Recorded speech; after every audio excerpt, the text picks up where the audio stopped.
ദൈവസ്തുതി പാടിടാം ദൈവസ്തുതി പാടിടാം ഓ പാവി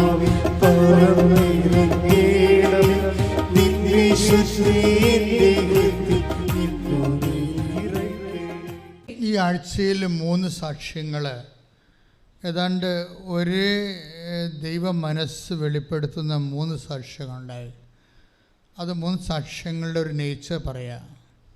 സാക്ഷ്യങ്ങൾ ഈ ആഴ്ചയിൽ ഒത്തിരി ഉണ്ടായി. അതല്ല, ഞാൻ 3 സാക്ഷ്യങ്ങളെ തിരഞ്ഞെടുത്തിട്ടുണ്ട് ഇവിടെ. ഏതാണ്ട് പെക്യുലറായിട്ടുള്ള ഒരേ നേച്ചർ കീപ്പ് ചെയ്യുന്ന ഒരു സാക്ഷ്യം എന്ന് പറയുന്നത് കണ്ണൂരാണ്. ക്രിസ്റ്റി ജോസഫിൻ്റെ സാക്ഷ്യമാണ്. ക്രിസ്റ്റി ജോസഫ് ചെറുപ്പക്കാരനാണ്. ക്രിസ്റ്റി ജോസഫിൻ്റെ സാക്ഷ്യം അയാൾ പറയണത്, എനിക്ക് ദൈവം ഒരു അത്യാവശ്യമായിട്ട് തോന്നിയിട്ടില്ല. ആ സാക്ഷ്യമാണ് എന്നെ വളരെ സ്പർശിച്ചത്. എനിക്ക് ദൈവം ഒരു അത്യാവശ്യമായിട്ട് തോന്നിയിട്ടില്ല. ഞാൻ അവിശ്വാസിയൊന്നുമല്ല, പക്ഷേ എനിക്ക് ദൈവമായിട്ട് പേഴ്സണൽ ബന്ധമൊന്നുമില്ല. അങ്ങനെ ഒരു പേഴ്സണൽ ബന്ധം ഉണ്ടാക്കണമെന്ന് എനിക്ക് തോന്നിയിട്ടുമില്ല. പക്ഷേ ഞാൻ വിശ്വാസ നിഷേധിയൊന്നുമല്ല. പക്ഷേ എന്താ സംഭവിച്ചു കഴിഞ്ഞാൽ, എനിക്ക് ദൈവത്തെ ആശ്രയിക്കേണ്ടതാണ്, എനിക്ക് ദൈവവുമായിട്ടൊരു വ്യക്തിപരമായ ബന്ധം ഉണ്ടാവേണ്ടതാണ്. അങ്ങനെ ഒരു അവയർനെസ് ഇതുവരെ വന്നിട്ടില്ല. അപ്പോൾ ഉടമ്പടി എടുത്തപ്പോൾ വന്നല്ല അദ്ദേഹം പറയണത്. ഉടമ്പടി എടുത്തപ്പോൾ കുറേ കാര്യങ്ങൾ സംഭവിച്ചു. അല്ലെങ്കിൽ വളരെ വളരെ മിടുക്കനായ ഒരു ചെറുപ്പക്കാരനാണിത്. ക്രിസ്റ്റി ജോസഫ് ഒരു മിടുക്കനായ ചെറുപ്പക്കാരനാണ്. നല്ല ആരോഗ്യമുള്ള ചെറുപ്പക്കാരനാണ്. നല്ല വിദ്യാഭ്യാസത്തിൽ കുതിപ്പുള്ള ആളാണ്. അദ്ദേഹത്തിനൊരു ഫ്ലോപ്പില്ലാത്ത ആളാണ്. അദ്ദേഹത്തിന് 90% മാർക്ക് എല്ലാത്തിലും കൂടുതലുള്ള ആളാണ്. അപ്പോൾ അയാൾ IELTS പഠിപ്പിക്കുന്ന ആളാണ്. അപ്പോൾ താനിങ്ങനെ എല്ലാത്തിനും പോകുന്ന ആളാണ്. അയാൾ അത് കണ്ടൻ്റ് ആൻഡ് കോൺഫിഡൻ്റ് ആണ്. അതാണ് പ്രശ്നം. ദൈവത്തെ ഒരു ആവശ്യമില്ലാതെ തോന്നണത് മേ ബി എ ട്രാജഡി. നമ്മുടെ ഒരു ട്രാജഡി എന്ന് പറയണത് ദൈവത്തെ ഒരു ആവശ്യമില്ലാതെ തോന്നണത് തന്നെയാണ്.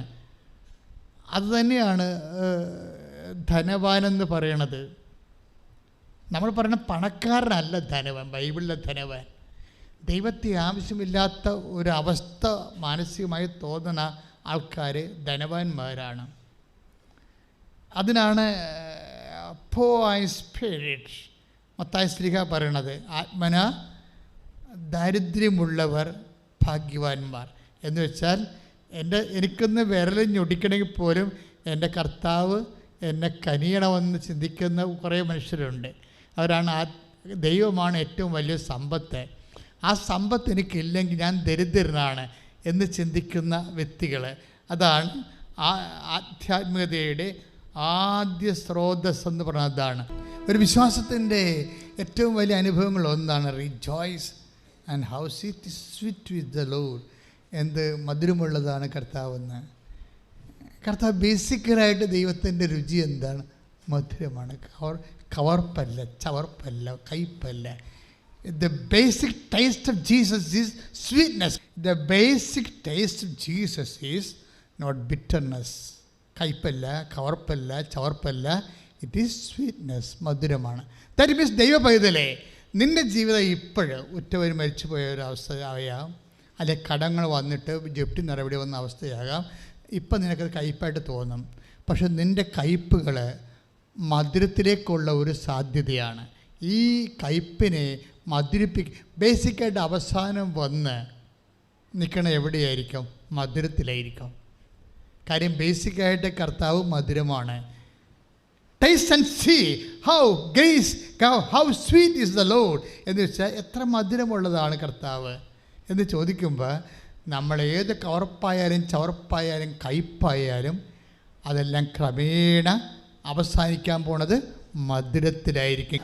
അതായത് സങ്കീർത്തനം 34:8 കർത്താവ് എത്ര നല്ലവനാണെന്ന് രുചിച്ചറിയുവിൻ. ഇതിന് ചില ഇംഗ്ലീഷില്ല, ആണ് ഞാൻ പറഞ്ഞത്. കർത്താവ് how sweet is the lord, taste and see how sweet is the lord. അതായത് കർത്താവ് എത്ര മധുരമുള്ളവനാണെന്ന് രുചിച്ചറിയുവിൻ. അതായത് നമ്മളെ കൃപാസനത്തിൻ്റെ അൾത്താറയിൽ അങ്ങനെ ഒരു വ്യാഖ്യാനം വന്നാൽ, അതായത് നീ കവർപ്പോ ചവർപ്പോ കയ്പോ ഒക്കെയാണ് ഇപ്പോൾ നീ അനുഭവിക്കുന്നുണ്ടെങ്കിലും ഇതൊക്കെ കൺവേർട്ട് ചെയ്ത് ഒടുവിൽ വരാൻ പോകുന്നത് മധുരത്തിലേക്കാണ്. കാരണം ബേസിക്കായിട്ട് ദൈവം മധുരമാണ്. മനസ്സിലായില്ലേ? അത് ഉറ്റവരുടെ മരണമായാലും നിൻ്റെ ജപ്തി നടപടിയായാലും പരീക്ഷയുടെ തോൽവിയായാലും നിൻ്റെ ജോലി നഷ്ടമായാലും ജപ്തി നടപടിയായാലും കറങ്ങിത്തിരിഞ്ഞ് ഇത് തിരിച്ച് മധുരത്തിലേക്ക് വരാൻ സാധ്യതയെന്ന് പറയുന്നത് അമ്മയാണ് നിന്റെ ജീവിതം മധുരിപ്പിക്കാൻ വേണ്ടി മധ്യസ്ഥം വഹിക്കുന്നത്. കർത്താവ് തന്ന ഓൺലൈൻ വ്യാഖ്യാനമാണ്. എന്താണ്? ബേസിക്കായിട്ട് ദൈവം മധുരമുള്ളവരാണെന്ന് ഞാനും കേട്ടിട്ടില്ല. ഇപ്പോഴാണ് പരിശുദ്ധാത്മാവ് പറയുമ്പോഴാണ് ഞാൻ കേട്ടിരിക്കുന്നത്. എന്നിട്ട് ആത്മാവ് എന്താ പറഞ്ഞിരിക്കുന്നത്? നീ ഇപ്പോൾ കയ്പിലാണ് ജീവിക്കണം വിചാരിച്ചോ, അല്ലെങ്കിൽ നീ ചവർപ്പിലോ കവർപ്പിലോ ആണ് ജീവിച്ചിരിക്കുന്നത്. പക്ഷേ ഇത് ക്രമേണ വെയിറ്റ് ആൻഡ് സീ, നീ വെയിറ്റ് ചെയ്യാൻ പറഞ്ഞിരിക്കുകയാണ്. ബൈബിൾ എപ്പോഴും പറയുന്നൊരു വാക്കാണ് വെയിറ്റ് ആൻഡ് സീ. വെയിറ്റ് ചെയ്യാൻ പറയും, അതായത് നീ കാത്തിരിക്കാൻ പറയും. കാത്തിരിക്കുക എന്ന് വെച്ച് കഴിഞ്ഞാൽ വിശ്വാസത്തിൽ കാത്തിരിക്കുക, ദൈവസ്നേഹത്തിൽ കാത്തിരിക്കുക, പ്രത്യാശയിൽ കാത്തിരിക്കുക. 27 സങ്കീർത്തനം 14 തിരുവചനം വായിച്ചോളൂ. കർത്താവിൽ പ്രത്യാശ അർപ്പിക്കുവിൻ. ഏറ്റു പറഞ്ഞ കർത്താവിൽ പ്രത്യാശ അർപ്പിക്കുവിൻ. കർത്താവിൽ പ്രത്യാശ അർപ്പിക്കുവിൻ. ദുർബലരാകാതെ ധൈര്യം അവലംബിക്കുവിൻ. ദുർബലരാകാതെ ധൈര്യം അവലംബിക്കുവിൻ. കർത്താവിന് വേണ്ടി കാത്തിരിക്കുവിൻ. കർത്താവിന് വേണ്ടി കാത്തിരിക്കുവിൻ. Praise the Lord. അപ്പം കാത്തിരിക്കുക എന്ന് വെച്ചാൽ വിശ്വാസികളോട് ദൈവം പറയുന്ന ഒരു നടപടിക്രമമാണ്. വെയിറ്റ് ചെയ്യാൻ പറയും. കഴിഞ്ഞ ദിവസങ്ങളിൽ ഡോക്ടർ ബി സിംസൺ എന്ന് പറഞ്ഞൊരു ഡോക്ടർ സാക്ഷ്യം പറഞ്ഞു. കഴിഞ്ഞ ദിവസങ്ങളിൽ ഒരാഴ്ചയുള്ള പി സിംസൺ കളിക്കവിള പാറശാലപ്പുറത്താണ്, കന്യാകുമാരിയില്ല. അത് ഭയങ്കര രസത്തെ ഡോക്ടർ CSI ആണ്. ഡോക്ടറുടെ അമ്മ പണ്ട് അക്രൈസ്തവയായിരുന്നു, പിന്നീട് CSI ആയതാണ്. പക്ഷേ CSI ആയതാണെങ്കിലും ഡോക്ടറും ആ കമ്മ്യൂണിറ്റിയിലുള്ള ആളാണെങ്കിലും ഡോക്ടറിൻ്റെ സാക്ഷ്യങ്ങൾ പറയണ കേൾക്കാൻ നല്ല രസമാണ്. രസമല്ലേ? അതായത് ഡോക്ടറിൻ്റെ പ്രോബ്ലം എന്ന് വെച്ച് കഴിഞ്ഞാൽ അങ്ങർക്ക് ഓൾ ഇന്ത്യ MD എൻട്രൻസ് എഴുതിയിരിക്കുക. ഓൾ ഇന്ത്യ MDയുടെ MBBS കഴിഞ്ഞു, MDക്കുള്ള മാസ്റ്റർ ഡിഗ്രിക്ക് വേണ്ടിയുള്ള എൻട്രൻസ് കഴിഞ്ഞു. അപ്പോൾ എൻട്രൻസ് കഴിഞ്ഞെങ്കിലും പുള്ളിക്കാരൻ ഭയങ്കര ഇൻ്റലിജൻ്റാണ്, നല്ല സ്കോർ ചെയ്യുന്ന ആളാണ്, നല്ല കോൺഫിഡൻസൊക്കെ ഉള്ള ആളാണ്. അതിൻ്റെ പേരിൽ പേഴ്സണൽ കോൺഫിഡൻസ് ഉള്ള ആളാണ്. ദാറ്റ് മീൻസ് ഉടമ്പടി ഭാഷയിൽ പറഞ്ഞാൽ മെരിറ്റുള്ള ആളാണെന്നാണ്. ഉടമ്പടി എപ്പോഴും നോക്കുന്നത്, ഉടമ്പടിനെ ഈ നമ്മുടെ കപ്പാസിറ്റിയും നോൺ കപ്പാസിറ്റിയും അളക്കുന്നത് 2 വാക്കിലാണ്, മെരിറ്റ് ആൻഡ് ഗ്രേസിലാണ് പറയണത് എപ്പോഴും. That means he's basically he's a meritorious man. അപ്പോൾ അദ്ദേഹത്തിന് പക്ഷേ ഒരു കോളേജിൽ കിട്ടി, MD അഡ്മിഷൻ കിട്ടിക്കഴിഞ്ഞപ്പോഴത് പ്രൈവറ്റാണ്. പ്രൈവറ്റായപ്പോൾ ബന്ധുക്കളും സ്വന്തപ്പെട്ടവരൊക്കെ പറഞ്ഞു, ബന്ധുക്കളൊക്കെ പറഞ്ഞ് പ്രൈവറ്റെങ്കിൽ പ്രൈവറ്റ്, കിട്ടിയതിന് പോകുന്നതല്ലേ ബുദ്ധി എന്ന് ചോദിക്കും. അപ്പോഴേ ഇവരുടെ ഈ ഡോക്ടറിൻ്റെ അമ്മ പറയും, നമ്മളെ അങ്ങനെയല്ല, നമ്മൾ ഉടമ്പടി എടുത്തതല്ലേ, അപ്പം അമ്മ ഇതിനേക്കാൾ മെച്ചമായ കാര്യങ്ങൾ നമുക്ക് തരും. ആ സാക്ഷ്യത്തിൻ്റെ സഞ്ചാരം ഭയങ്കര രസമാണ് പോകണത് കേൾക്കാൻ. ചില ഡോക്ടറിനെ സംബന്ധിച്ചിടത്തോളം ഡോക്ടറിനും ഉണ്ട് ആഗ്രഹം. കാര്യം പ്രൈവറ്റ് എന്ന് പറയുമ്പോൾ മിക്കവാറും 1 കോടി 1.25 കോടി രൂപ വരും, ചിലവൊക്കെ വരും. അപ്പോൾ നല്ല ബാങ്ക് പലിശയൊക്കെ വരും ശരിക്കും. പക്ഷേ എങ്കിലും അത് മെയിൻറ്റെയിൻ ചെയ്യാതിരിക്കാൻ, മുന്നോട്ട് പോകണമെങ്കിൽ അത് ചെയ്യാതിരിക്കാൻ പറ്റത്തില്ലല്ലോ. 30-40 വയസ്സുള്ളപ്പോഴൊക്കെ കടമൊക്കെ തീരത്തുള്ളൂ ചിലപ്പോഴേ. പക്ഷേ എങ്കിലും ഹയർ സ്റ്റഡി ചെയ്യാതിരിക്കാൻ അവിടെ പിടിച്ചു നിൽപ്പില്ല MBBSകാർക്ക്. പക്ഷേ അമ്മ പറയും നോ, നമ്മൾ ഉടമ്പടി എടുത്തതാണ്, അമ്മ മാതാവ് നമുക്ക് തരും, അമ്മ മാതാവ് ഇതിനൊക്കെ ബെറ്റർ ഓപ്ഷൻ തരും. അതാണൊരു വിശ്വാസം എന്ന് പറയണത്. കാത്തിരിക്കാൻ പറഞ്ഞില്ലേ, ഇപ്പോൾ 27-ാം സങ്കീർത്തനത്തിൽ പറഞ്ഞില്ലേ, കാത്തിരിക്കുക എന്ന് വെച്ച് കഴിഞ്ഞാൽ ഒരു ക്വാളിറ്റേറ്റീവ് അപ്ഡേഷനാണത്.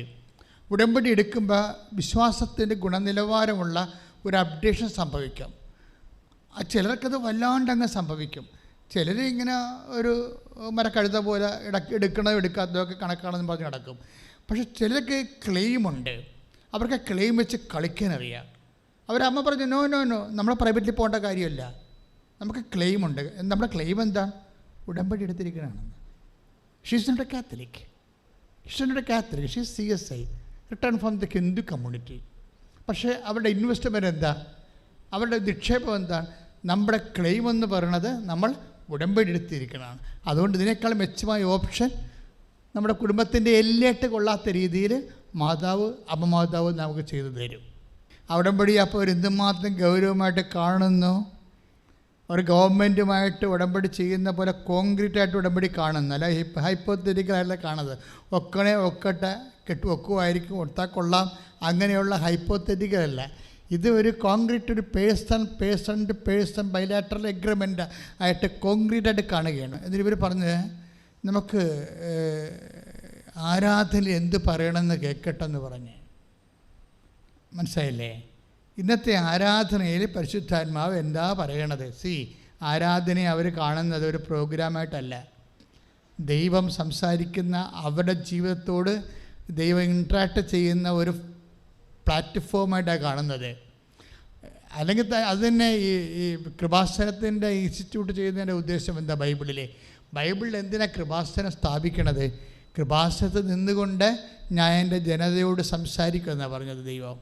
നമ്മൾ 25 വായിക്കുമ്പോൾ കൃപാസനത്തിൽ നിന്നുകൊണ്ട് ഞാൻ എൻ്റെ ജനതയോട് സംസാരിക്കുമെന്ന്. അപ്പോൾ ആ ഒരു ബോധ്യത്തിൽ ആ ധ്യാനത്തിലാണ് വെയിറ്റ് എന്ന് പറയണത്.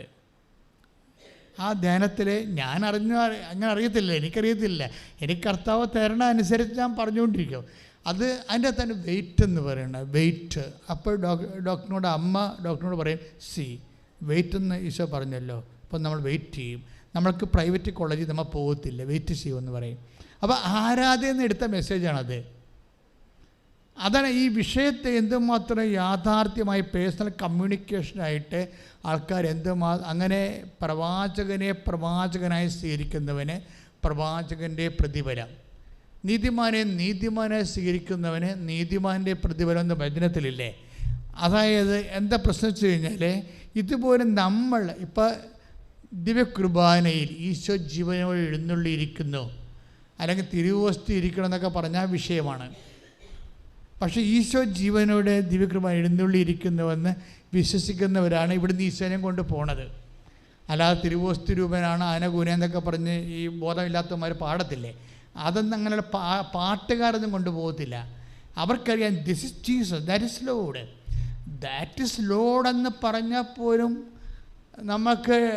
നമ്മൾ അതിനെ ആക്ടിവേറ്റ് ചെയ്യാൻ ഉദ്ദേശിക്കുന്നില്ലെങ്കിൽ നമുക്ക് അതിൻ്റെ എഫിക്കസി ഉണ്ടാകത്തില്ല.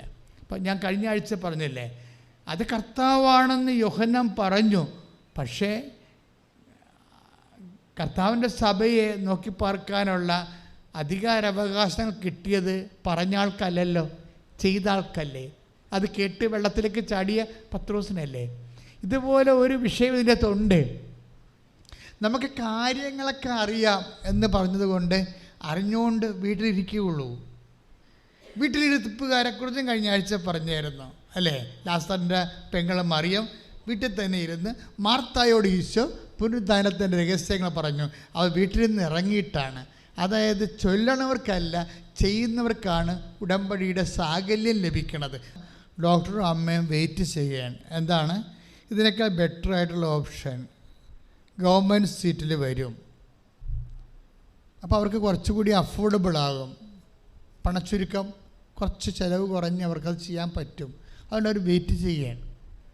അപ്പോൾ വെയിറ്റ് ചെയ്യുക എന്ന് വെച്ച് കഴിഞ്ഞാൽ മറ്റുള്ളവരൊക്കെ അഡ്മിഷൻ മേടിച്ച് കയറി പോകുമ്പോഴേ വെയിറ്റ് ചെയ്യണത് ഒരു റിസ്ക്കാണ് ശരിക്കും. അതാണ് വിശ്വാസത്തിൽ എടുക്കുന്ന റിസ്ക്കാണത് അവരെടുക്കുന്നത്. പക്ഷേ റിസ്ക് അധിക സമയം എടുക്കേണ്ടി വന്നില്ല. ഒരിക്കലുമില്ലാത്ത രീതിയിൽ മാതാവ് ഒരു പുതിയ വാതിൽ തുറന്നു കൊടുക്കും. ബൈബിളിൽ പറയത്തില്ലേ, ഞാനൊരു പുതിയ കാര്യം ചെയ്യുമെന്ന് പറയത്തില്ലേ? ഐസയ്യ 43:19, ഇതാ ഞാൻ പുതിയ ഒരു കാര്യം ചെയ്യുന്നു. പറഞ്ഞേ, ഇതാ ഞാൻ പുതിയ ഒരു കാര്യം ചെയ്യുന്നു, അത് മുളയെടുക്കുന്നത് നിങ്ങൾ അറിയുന്നില്ലേ? ഞാൻ വിജന പ്രദേശത്ത് ഒരു പാതയും മരുഭൂമിയിൽ നദികളും ഉണ്ടാക്കും.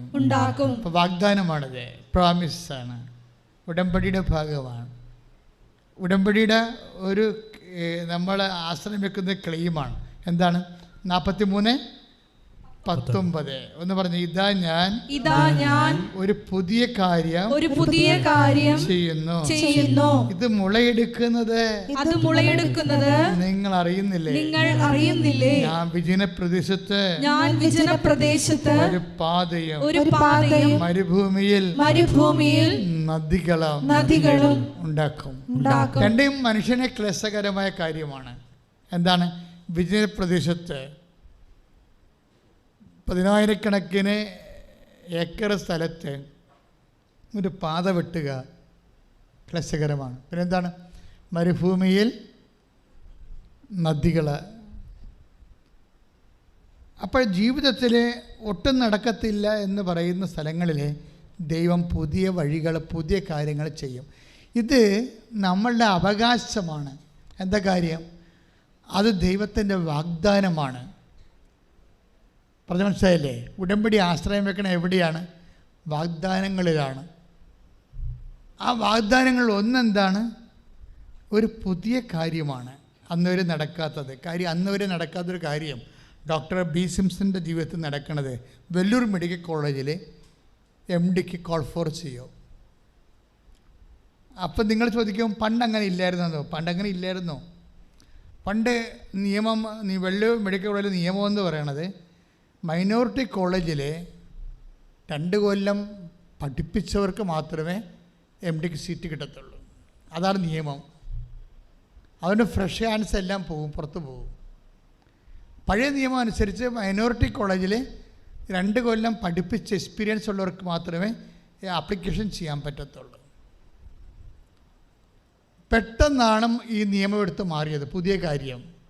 ഒരു പുതിയ കാര്യം എന്നെ കണ്ടില്ല. നിയമങ്ങൾ മാറ്റിക്കൊണ്ട് മരുഭൂമിയെ നീർച്ചാലായിട്ടും അതുപോലെ തന്നെ വിജനപ്രദേശത്ത് പുതിയ പാതയുമായിട്ടും പുതിയ കാര്യം എന്നത് വാഗ്ദാനത്തിൻ്റെ ഭാഗമാണ്. പക്ഷേ ഇത് ആരുടെ വാഗ്ദാനമാണ്? ഈ വാഗ്ദാനം ആരാ പ്രാപിക്കണത്? ഡോക്ടറിൻ്റെ മദറാണ്. എന്താ പറയണത്? കർത്താവ് ഇപ്പോൾ സംസാരിക്കും, നമ്മൾ വെയിറ്റ് ചെയ്യും. അതായത് എന്താ നമ്മൾ വെയിറ്റ് ചെയ്യുമെന്ന് പറയുന്നത് എന്തുകൊണ്ടാണ്? ഡോക്ടറിൻ്റെ അമ്മ എന്തുകൊണ്ടാണ് നമ്മൾ വെയിറ്റ് ചെയ്യുമെന്ന് പറയണത്? അത് അവർ മുളയെടുക്കണത് അറിയുന്നുണ്ട്. ചോദ്യം കേട്ടില്ലേ? നമ്മൾ 43 എന്താ പറയുക 43:19 എന്താ പറയുക? ഐസയ്യ, ഒരു പുതിയ കാര്യം ഞാൻ ചെയ്യാൻ പോകുന്നു, അത് മുളയെടുക്കുന്നത് നിങ്ങൾ അറിയുന്നില്ലേ? അപ്പോൾ ഡോക്ടറിൻ്റെ അമ്മ അത് കർത്താവ് എന്തോ ചെയ്യാൻ പോകുന്നു എന്നുള്ളത് സെൻസ് ചെയ്തിട്ടുണ്ട്. പക്ഷേ ഉടമ്പടി എടുത്തിട്ടും ഓരോ കാര്യവും ഭയങ്കര കഷ്ടപ്പെട്ടാണല്ലോ നടക്കണമെന്ന്. ഞാൻ പറഞ്ഞു, ഉടമ്പടി എടുത്തില്ലെങ്കിൽ കഷ്ടപ്പെടാൻ പോലും കർത്താവ് പറയത്തില്ലായിരുന്നു നിന്നോട്. മനസ്സിലായില്ലേ? ആകെ ഉടമ്പടിയാണ് അവരുടെ കാര്യം. കല്യാണം, മക്കളുണ്ടാകുന്ന കേസ്, വസ്തു വിൽപ്പന, വസ്തു വാങ്ങൽ. ഇപ്പം ചിലർ വന്ന് എന്നോട് ഈ കുറേ നാളൊക്കെ ആയിട്ട് വരുന്നവർക്ക് ഒരു പരിചയം ഉണ്ടാവില്ല അച്ഛനുമായിട്ട്. അപ്പോൾ അവർ ആ അധികാരത്തിൽ ചോദിക്കും, ഉടമ്പടി എടുത്തിട്ടും കുറേ കഷ്ടപ്പെട്ടാണല്ലോ അച്ഛാ കാര്യങ്ങൾ നടക്കുന്നത്. അപ്പോൾ ഞാൻ തിരിച്ചു പറയും, ഉടമ്പടി എടുത്തിട്ടുണ്ടെങ്കിൽ കഷ്ടപ്പെട്ടാണ് കാര്യങ്ങൾ നടക്കണമെങ്കിൽ ഉടമ്പടി എടുക്കാതിരുന്നെങ്കിൽ കാര്യങ്ങളേ നടക്കത്തില്ല. പക്ഷേ വേറൊരു വിഷയം ഇതിൻ്റെ അകത്തുണ്ട്. കഷ്ടപ്പെടുമ്പോൾ ഓർക്കണേ, കഷ്ടപ്പാടെന്ന് പറഞ്ഞാൽ ആരാണ് കഷ്ടപ്പെടുന്നത്? അല്ലേ? നിങ്ങളല്ലേ കഷ്ടപ്പെടുന്നത്. ദാറ്റ് മീൻസ് എന്താണ്? മെരിട്ടെന്നല്ല എൻ്റെ അർത്ഥം. ഇത് മെരിറ്റിൽ നിന്ന് ഈ വിഷയം ഈശോ തെറിപ്പിച്ച് കളയുകയാണ്. നോട്ട് ബൈ മെരിറ്റിൽ നിന്ന് കർത്താവ് മാറ്റുകയാണ്. ഇപ്പോൾ ഈ ഡോക്ടറുടെ കേസ് കണ്ടാൽ വെല്ലൂർ മെഡിക്കൽ കോളേജിൽ കോൾ ഫോർ ചെയ്തു. പക്ഷേ 2 ദിവസമേ ഉള്ളൂ ആപ്ലിക്കേഷന്. ഇവരറിയണത് 2 ദിവസമാണ് ഉള്ളത്. ആപ്ലിക്കേഷൻ സബ്മിറ്റ് ചെയ്യാൻ. അപ്പോൾ ടെൻഷനായില്ലേ? കണ്ട ടെൻഷൻ പിന്നെ അവർ കണ്ടില്ലേ? ഇനിയിപ്പോൾ ഇത് ടെൻഷൻ ഇത് കൂടും കുറച്ച് കഴിയുമ്പോൾ. അത് നിങ്ങൾ ശ്രദ്ധിക്കണം. ഇപ്പോൾ കല്യാണമായാലും സ്ഥലമെടുപ്പായാലും നിങ്ങളുടെ പരീക്ഷ ആയാലും ചിലത് നേരെ sorry set to the tension എന്ന് പറഞ്ഞ പോലെ ടെൻഷനിലേക്കാണ് സാധനം പോണത്. അതിൻ്റെ അർത്ഥം അപ്പത്തന്നെ നിങ്ങൾക്ക് വിവേചിക്കാൻ കഴിയണം. എന്താണ്? ഇത് മെറിറ്റിലല്ല നടക്കാൻ പോണത്, ഗ്രേസിലാണ്. മെറിറ്റിൽ ഇത് നടക്കുന്നത്, യോഗ്യതയിൽ നടക്കത്തില്ല. ഇത് കർത്താവ് പൂർണ്ണമായിട്ട് വിഷയം ഏറ്റെടുക്കുമ്പോഴാണ് നമ്മളെ ടെൻഷൻ പിടിപ്പിക്കുന്നത്. കാര്യം മാനുഷ്യമായിട്ട് നിൻ്റെ ക്ലെയിം എല്ലാം കട്ട് ചെയ്ത് കളയും. എൻ്റെ കഴിവ് കൊണ്ടാണ്, എൻ്റെ ബുദ്ധി കൊണ്ടാണ്, എൻ്റെ സ്വാധീനം കൊണ്ടാണ്, റെക്കമെൻഡേഷൻ കൊണ്ടാണ്, ആനയാണ് കൂരയാണെന്നൊക്കെ പറഞ്ഞുകൊണ്ട് നീ കർത്താവിനെ ഇത് മാറ്റത്തില്ലേ? പിശാസ് ഒരിക്കലും ദൈവം മഹത്വപ്പെടുന്നത് സഹിക്കാൻ പറ്റത്തില്ല. അതുകൊണ്ട് നിന്നോട് പറയും, ബന്ധുക്കൾ പറഞ്ഞിട്ടാണ്, ഗവൺമെൻറ് നിയമം മാറ്റിയിട്ടാണ് ആനയുടെ കൂരയെന്ന് പറഞ്ഞിട്ട് കർത്താവിൻ്റെ ആ മഹത്വം എടുത്തിട്ട് പണ്ട് മുതലേ ഉള്ളതാണ് പിശാസിന് മഹത്വത്തിൻ്റെ കൈമാറ്റം.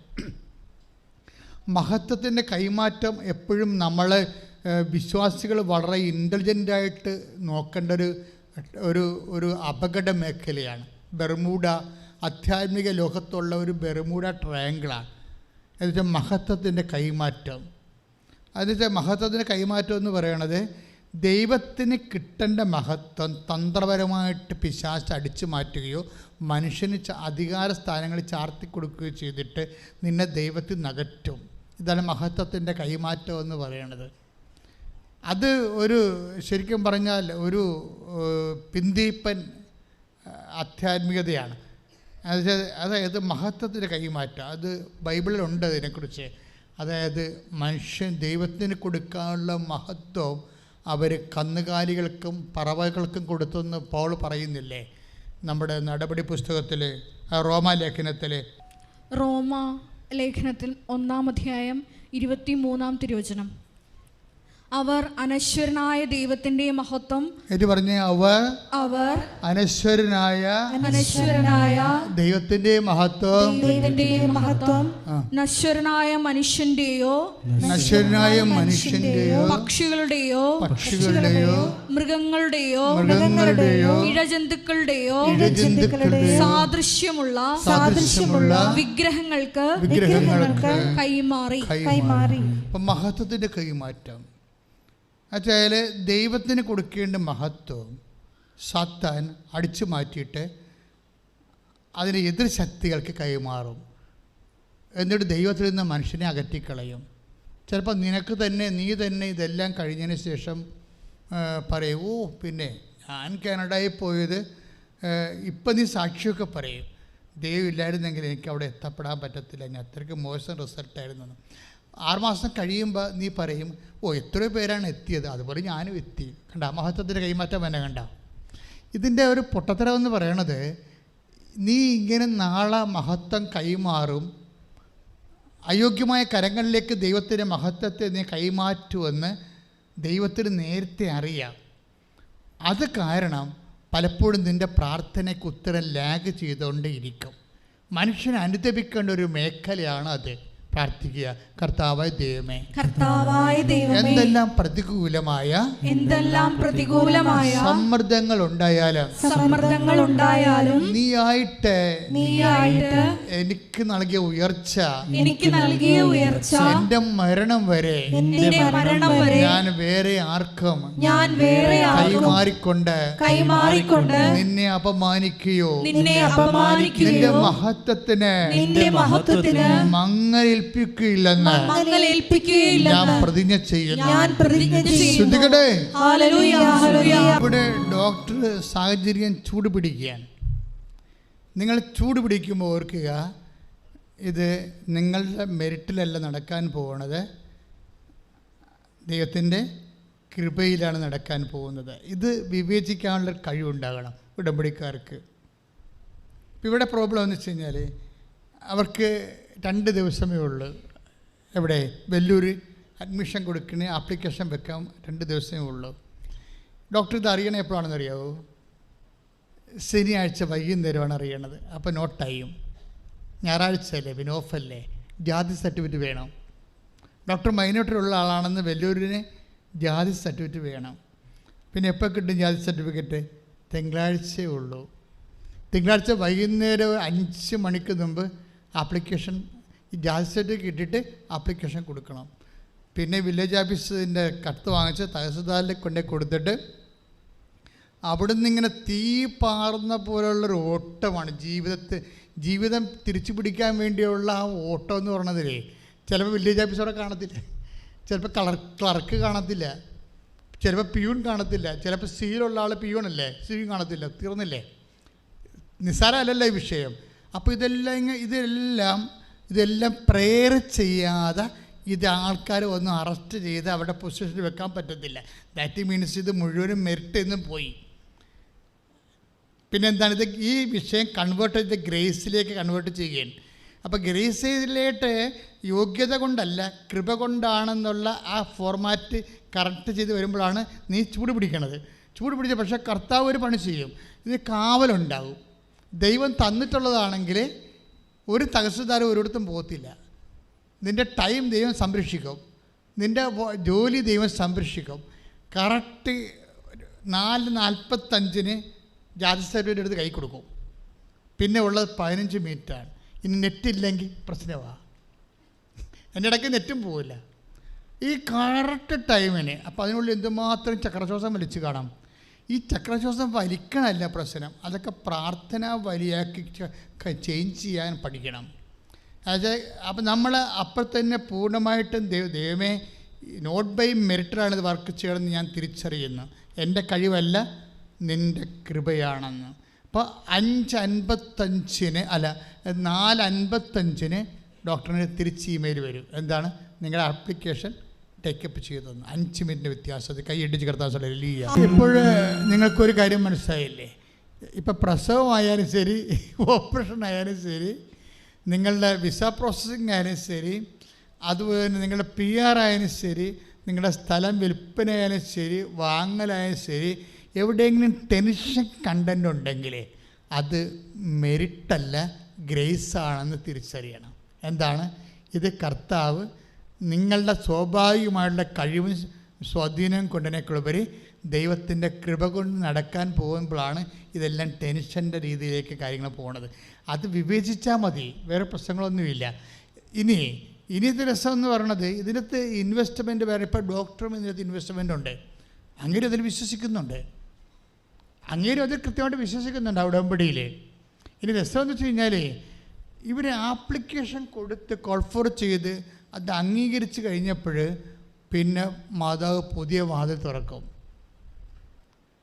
പുതിയ വാതിലെന്താ തുറക്കണം വെച്ച് കഴിഞ്ഞാൽ ഇങ്ങനെ ഒരു പ്രൊവിഷൻ വന്നപ്പോൾ കുറേ പേര് ആദ്യം കിട്ടിയ അനസ്തേഷ്യസ്റ്റായിട്ടാണ്. ഇപ്പോൾ ഡോക്ടർ ഭയങ്കര വിഷമമാണ്. അനസ്തേഷ്യ പ്രൈവറ്റ് കോളേജിലും അത് തന്നെ കിട്ടിയത്. പിന്നെ ജനറൽ മെഡിസിൻ കിട്ടി. ജനറൽ മെഡിസിൻ കിട്ടി കഴിഞ്ഞപ്പോൾ പിന്നെ അതിന് പ്രോസസ്സിങ് ആണ്. എവിടെയെങ്കിലും എത്തിക്കഴിഞ്ഞാൽ ദൈവം അവിടെ എത്തിച്ചതെന്ന് നിങ്ങൾ ധരിക്കരുത്.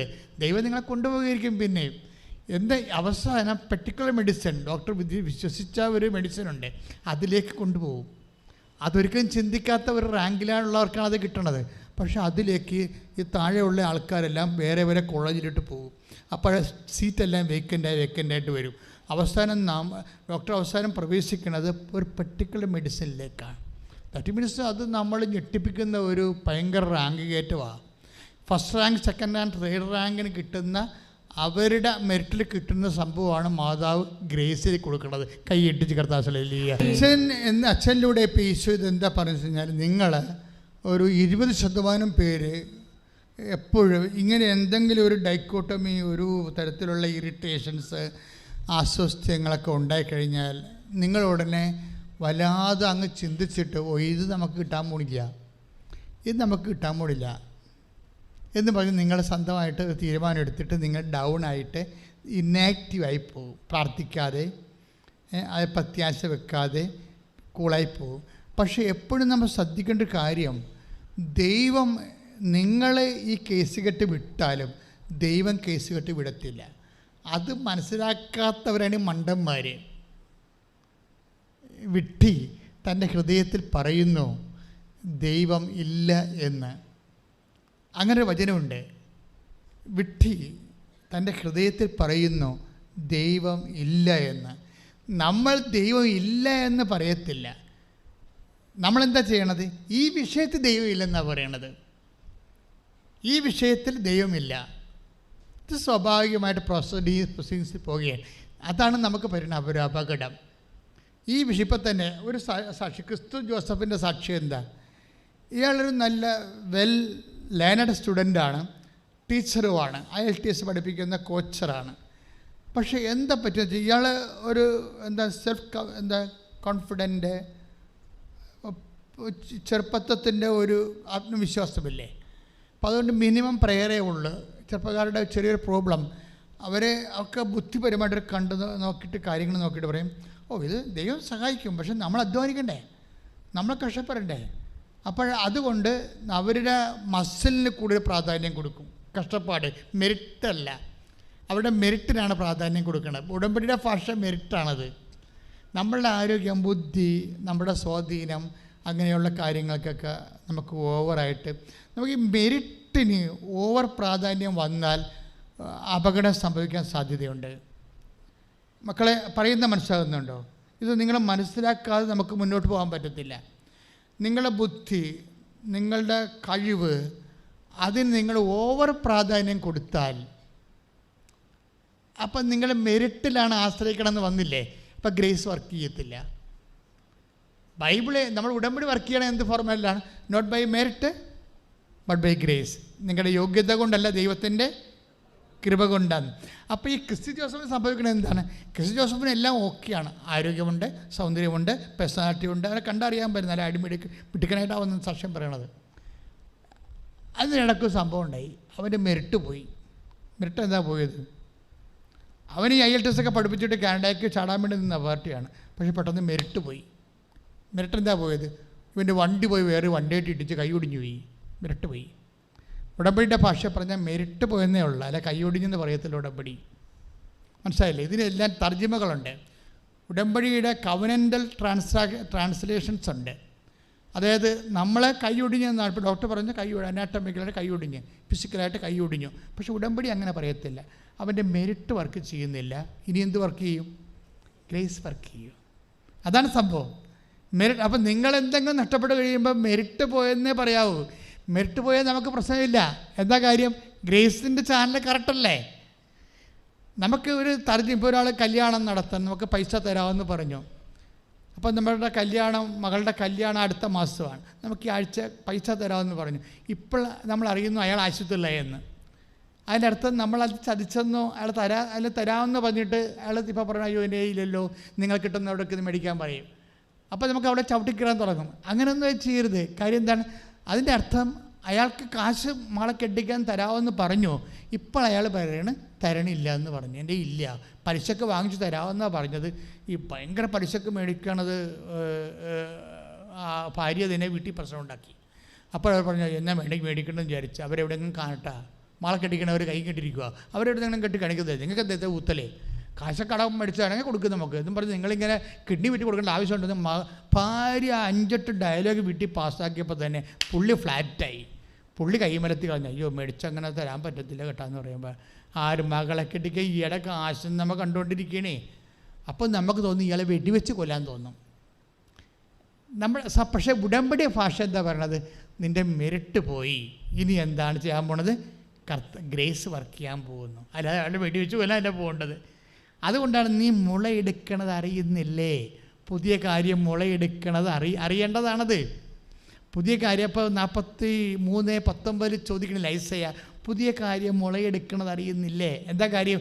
മുളയെടുക്കണത് എന്താണ്? ഇയാളെ കാശ് തരാമെന്ന് പറഞ്ഞ് മകളെ കെട്ടിക്കാൻ നമുക്ക് കൊടുത്ത കാശാണ്. ഇപ്പോൾ അയാൾ കൈമലത്താണ്. പക്ഷേ അത് ആ കൈമലത്ത് നീ ദൈവഭയത്തിലാണെങ്കിൽ ഉടനെ പരിശുദ്ധാത്മ പറയും വെയിറ്റ്, മെറിറ്റ് പോയല്ല ഇല്ലേ? മെറിറ്റ് പോയില്ലേ? ഇനി നീ നോക്കിക്കോ, taste and see how good is the lord. കർത്താവ് എത്ര നല്ലവനാണെന്ന് നീ ഇനി അനുഭവിച്ചറിയും. കൈ അടിച്ച് കർത്താവ്. മെറിറ്റ് പോയി കഴിഞ്ഞാൽ, യോഗ്യത പോയി കഴിഞ്ഞാൽ പിന്നെന്ത് ചെയ്യണം? പിന്നെ വർക്ക് ചെയ്യാൻ പോണ ബൾബ്, കത്താൻ പോണ ബൾബ് ഏതാണ്? യോഗ്യതയുടെ അല്ല, പിന്നെന്താണ്? കൃപയുടെ ബൾബാണ് കത്താൻ പോണത്. അപ്പോൾ നീ എന്ത് ചെയ്യണം? കൃപയുടെ ബൾബ് കത്താൻ പറ്റിയ സാഹചര്യങ്ങൾ നീ ഉണ്ടാക്കിയെടുക്കണം. വിശുദ്ധീകരണം, ശക്തീകരണം, ബൈബിൾ വായന, ദാനധർമ്മം, ഉടമ്പടിയുടെ എല്ലാവിധ നടപടിക്രമങ്ങളെ ശക്തിപ്പെടുത്തണം. അല്ലാതെ അവനെ വെടിച്ചു കൊല്ലാൻ വേണ്ടി തോക്ക് മേടിക്കാൻ പോവുകയല്ല ചെയ്യേണ്ടത്. ഉടമ്പടി നടപടിക്രമങ്ങൾക്ക് അറിയാതെ ചാനൽ ഔട്ട് ചെയ്യണം.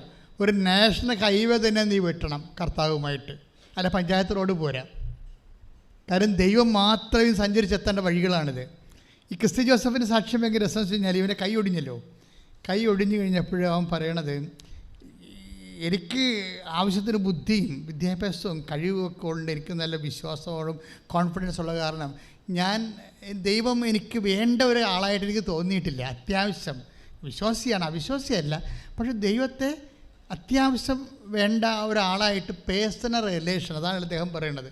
വ്യക്തിപരമായ റിലേഷൻ എനിക്കില്ല, എനിക്കങ്ങനെ ഒരു റിലേഷൻ വേണ്ടതായിട്ട് എനിക്ക് തോന്നിയിട്ടുമില്ല. അതാണ് സംഭവം. പക്ഷേ എന്താ പ്രോബ്ലം വെച്ചാൽ നമുക്ക് ഒരു വ്യക്തിപരമായ റിലേഷൻ അല്ലാതെ ദൈവമായിട്ട് വേറൊരു റിലേഷൻ സാധ്യമല്ല. അതാണ് പ്രശ്നം. ദൈവമായിട്ടൊരു ജനറൽ റിലേഷൻ സാധ്യമല്ല.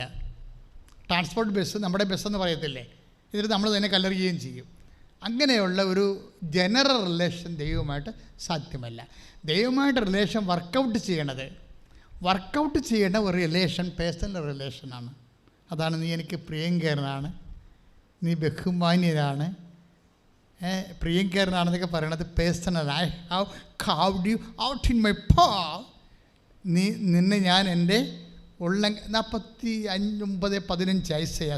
ഇതാ നിന്നെ ഞാൻ എൻ്റെ ഉള്ളംകൈയിൽ രേഖപ്പെടുത്തിയിരിക്കുന്നു. അത് ഇംഗ്ലീഷ് ബൈബിളെ കുറച്ചുകൂടി മനോഹരമാണ്.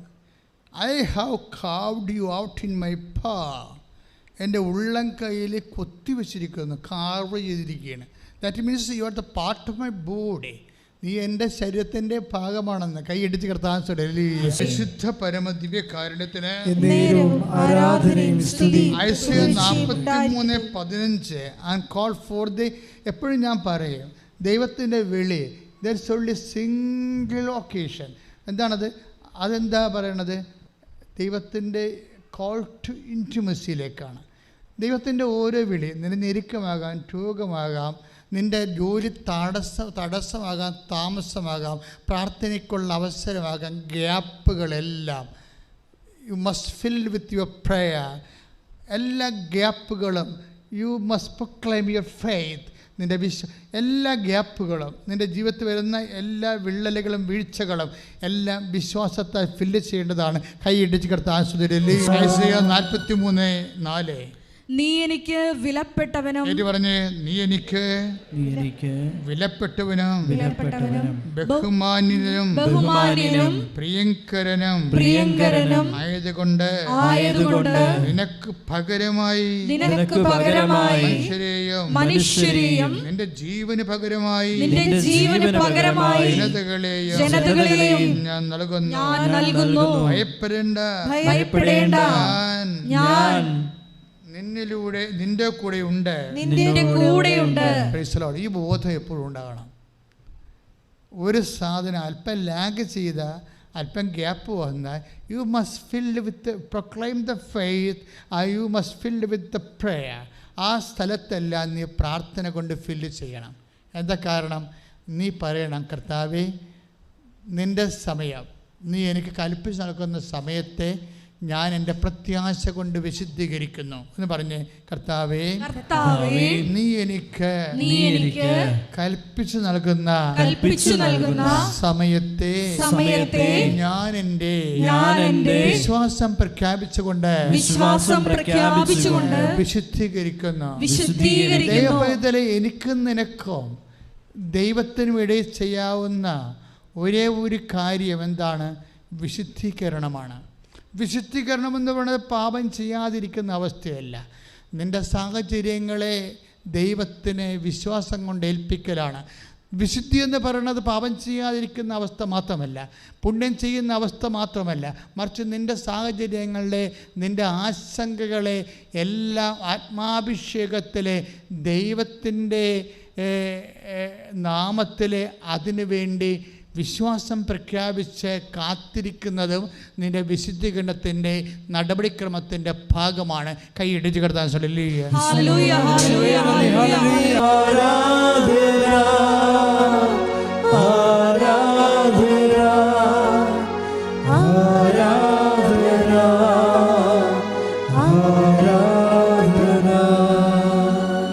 ജോസഫിൻ്റെത് ഒരു ഫോർമേഷനാണ് അവിടെ നടക്കുന്നത്.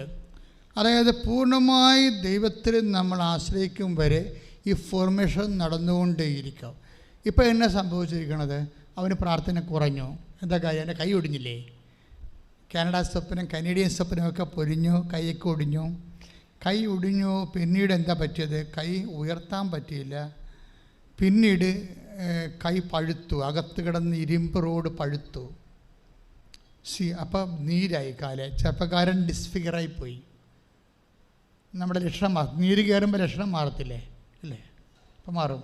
അപ്പം അതനുസരിച്ചിട്ട് അവൻ്റെ ഫെയ്ത്തും ഒക്കെ ഇങ്ങനെ ചീർക്കാൻ തുടങ്ങി. പക്ഷേ ഈ ഫെയ്ത്ത് ചീർക്കുമ്പോഴും ക്രിസ്തു ജോസഫ് ഒരു കാര്യം ചെയ്യും. ഉടമ്പടി ധ്യാനം കൂടിക്കൊണ്ടിരിക്കും. ഒരു പിടി. അത് ഇപ്പം എന്നെ സംഭവിച്ചിരിക്കുന്നത് 1 by 1 ട്രാജഡിയാണ്. ഇങ്ങനെ ട്രാജഡി 1 by 1 ആയിട്ട് സംഭവിക്കുമ്പോഴും ഉടമ്പടി ധ്യാനം ഇവൻ കൂടിക്കൊണ്ടേയിരിക്കും. എന്താ കാര്യം? എന്തൊക്കെ എൻ്റെ ജീവിതത്തിൽ സംഭവിച്ചാലും കർത്താവ് എന്നെ ടോട്ടലായിട്ട് കൈവിടത്തില്ല. എപ്പോഴും കർത്താവ് എന്നെ ഏറ്റെടുക്കും. കാത്തിരിക്കുകയാണ്. അത് ഭയങ്കര സാക്ഷ്യമാണത്. പക്ഷേ ആൾക്കാർക്ക് ആ സാക്ഷ്യം മനസ്സിലേലും തോന്നുന്നത്. പക്ഷെ അത് ഭയങ്കര സാക്ഷ്യമാണ്. നമ്മൾ സാധാരണ സാക്ഷ്യത്തെക്കാളത്തൊരു ക്വാളിറ്റീസുള്ള സാക്ഷിയാണ്. എന്ത് പ്രശ്നം വെച്ച് കഴിഞ്ഞാൽ, അതിനുശേഷം ഇവൻ്റെ കൈ രണ്ടാമത് റീഓപ്പൺ ചെയ്യും. ഒടിഞ്ഞുപോയ കൈ, അകത്ത് ഇരുമ്പ് റോഡ് പൊട്ടിയില്ലേ, അത് റീഓപ്പൺ ചെയ്യും. റീഓപ്പൺ ചെയ്ത് വീണ്ടും അത് പൊറുക്കും. ഇപ്പോൾ 2 വർഷം വെറുതെ പോവുകയാണ്. 2 വർഷം വെറുതെ പോവുകയാണ്. എന്നിട്ട് ഈ 2 വർഷം, അടുത്ത് വരുന്ന 20 വർഷം നീ നിലത്ത് കിടന്നുരുണ്ടോ, അല്ലെങ്കിൽ മുൾക്കിടം വെച്ച് നടന്നോ, കുരിശ് പേര് വിശ്വാസം പ്രഖ്യാപിച്ചോ, അതല്ല പ്രശ്നം. ഈ ദൈവത്തെ നേരെ പിടുത്തം കിട്ടാത്ത ഈ 2 വർഷം നീ എന്ത് ചെയ്തു എന്ന പ്രശ്നം. അതാണ് നിൻ്റെ വിശ്വാസ പ്രഖ്യാപനം എന്ന് പറയുന്നത്. ഇതൊരു 50 മാർക്കിൻ്റെ ക്വസ്റ്റ്യനാണ്. നാളെ ഈ ക്രിസ്തു ജോസഫ് ആരോഗ്യവാനായി വേണമെങ്കിൽ ഒത്തിരിയേറെ നല്ല പ്രവൃത്തികളൊക്കെ ചെയ്യും, ഒത്തിരിയേറെ സുവിശേഷ സാക്ഷി ജോലിയൊക്കെ ചെയ്യും. പക്ഷെ അതിന് മാർക്ക് കുറവായിരിക്കും ആരോഗ്യത്തിൽ ചെയ്യുമ്പോൾ. അനാരോഗ്യത്തിൽ ചെയ്യുമ്പോൾ 2 മാർക്കാണ് ആരോഗ്യത്തിൽ ചെയ്യണതിന് ഒരു ചോദ്യത്തിനുള്ളതെങ്കിൽ അനാരോഗ്യകാലത്ത് അതിന് 20 മാർക്കായിട്ടത് കൂടും. അതാണ് എൻ്റെ വിഷയം. ഇതൊരു ടെക്നിക്കലായിട്ടുള്ള മാത്തമാറ്റിക്കലായിട്ടുള്ള അപ്രോച്ചാണ്. നിനക്കിത്തിരി വിഷമവും കണ്ണീരും. ഞാൻ ചോദിക്കും, നീ എന്താ, എൻ്റെ ഇടവകയിലുള്ള ആൾക്കാരൊക്കെ എനിക്ക് നേരിട്ടറിയാമല്ലോ. അപ്പം ഞാൻ ചിലവളോടൊക്കെ ചോദിക്കും, എൻ്റെ അടി പള്ളി വരണില്ലേ ഇത്? അപ്പോൾ ചിരിക്കും. അപ്പോൾ അമ്മ പറയാം, അവൾക്ക് പാടില്ലാതെ കിടക്കരുതെന്ന് പറഞ്ഞു. ഞാൻ പറഞ്ഞു, ഓ ഇപ്പോൾ ഈ കാലത്തൊക്കെ പാടില്ല വന്നു കഴിഞ്ഞാൽ പലരും കിടക്കുക. അപ്പോൾ ഞാൻ എൻ്റെ രീതി ഞാനും പറയും. എന്താ കാര്യത്തിൽ കഴിഞ്ഞാൽ പിരിച്ച് വന്ന് നടുവേനായിട്ട് കിടക്കണമെന്നാണ്. പക്ഷെ ഞാൻ പറയുന്നത് നിരങ്ങിയാണെങ്കിൽ ആ സമയത്ത് പള്ളിയിൽ പോകണം. എന്താ കാര്യം എന്നറിയാമോ? അതൊരു ഇൻവെസ്റ്റ്മെൻറ്റ്. ആ ക്വസ്റ്റ്യൻ ഒരു 20 മാർക്കിൻ്റെ ക്വസ്റ്റ്യനാണത്. നാളെ നീ ഓക്കെ ആകും, നീ നല്ല ആരോഗ്യവതിയാവും, ആരോഗ്യവാനാകും. പക്ഷെ അതിന് നീ അപ്പം ദേവാലയം പോകുമ്പോൾ 2 മാർക്കാണ് കിട്ടുന്നത്. കാര്യം യു ആർ ഹെൽത്തി. നിനക്ക് ഇൻവെസ്റ്റ്മെൻറ്റ് ഇല്ലല്ലോ. ഇപ്പം നിനക്ക് മൂട് കിഴപ്പം, നടുവ് കിഴപ്പം, ഭക്ഷണം കഴിക്കണം, ഒക്കാനും വേണ്ടി ഛർദ്ദിക്കണമെന്നൊക്കെ ഏതൊക്കെ ഒരു മൂവ്മെൻറ്റ് ചെയ്യാൻ പറ്റണില്ല. പക്ഷെ അപ്പം നീ പോകുമ്പോൾ അതിന് 20 മാർക്കാണ്. ഇൻവെസ്റ്റ്മെൻറ്റ് പ്രോബ്ലമാണ് എപ്പോഴും. ഇങ്ങനെ ഓരോരോ കാലത്ത് നമുക്ക് കുറച്ച് ക്ലെയിം ഉണ്ടാക്കി വെക്കണം. അത് കപ്പാസിറ്റി ഉണ്ടാക്കി വെക്കണം. അങ്ങനെ ഉണ്ടാക്കി വെച്ച് കഴിഞ്ഞാൽ ഉള്ള ഗുണമെന്ന് വെച്ച് കഴിഞ്ഞാൽ നമുക്ക് വളരെ മോശം കാലം വരുമ്പോൾ ഈ കപ്പാസിറ്റിയിൽ നമുക്ക് ദൈവത്തിന് മുമ്പിൽ ഒരു പിടിപാടുണ്ടാകും. അപ്പോൾ നമുക്ക് ഒരു വൈബ്രേഷൻ ഉണ്ടാകത്തില്ല.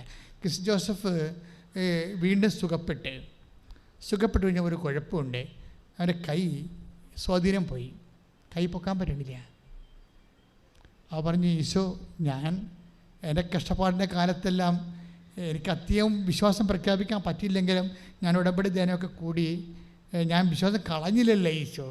അപ്പം എനിക്ക് ജോലി എനിക്ക് കിട്ടണ്ടേ, നീ എന്നെ സഹായിക്കണ്ടേ. എൻ്റെ കൈ ഇങ്ങനെ തളർന്നു പോയ കാര്യത്തിൽ ഞാൻ ബസ്സിൽ യാത്ര ചെയ്യുമ്പോൾ ബസ്സൊക്കെ പിടിക്കണ സമയത്ത് കൈ ഇങ്ങനെ തൂങ്ങിക്കിടക്കും.